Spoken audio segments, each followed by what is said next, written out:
plus l'activité de la relance des activités du cinquantenaire, la récupération de l'hôpital cinquantenaire par les gouvernements congolais.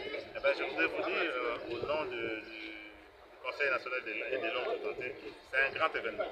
Vous savez, en 2014, lorsque cet hôpital a été réhabilité et mis en service, toute la population s'attendait à ce que l'hôpital soit pleinement utilisé et exploité par les Congolais, parce que c'est notre hôpital.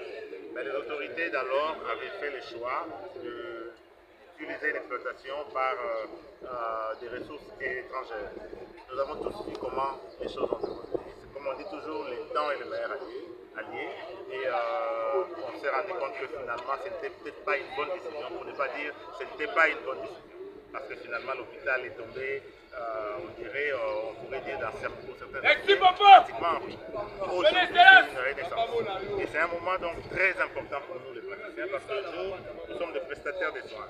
Et donc, plus nous avons des hôpitaux, mieux ça vaut. Et plus nous avons des hôpitaux équipés, relevés comme celui-ci du troisième, un hôpital tertiaire, mieux c'est important pour nous. Et plus nous avons un hôpital qui peut prendre en charge de nos patients, et surtout aussi dans le cadre de la maternité gratuite, tel que nous avons vu, visiter l'hôpital, 22 couveuses, un grand hôpital, un grand espace lié à la gynécologie obstétrique et donc à l'activité de l'accouchement, c'est quelque chose d'extrêmement important. Au-delà de cela, tout ce que cela peut offrir comme soin, chirurgie à cœur ouvert directement opérationnel, comme m'a dit le coordonnateur en charge de la relance des activités de cet hôpital, et tout ce qu'il y a comme offre de soins ici, c'est extrêmement important. Et donc pour nous, aujourd'hui, 22 décembre, c'est vraiment une renaissance et c'est un grand moment pour les prestataires de soins et pour notre population.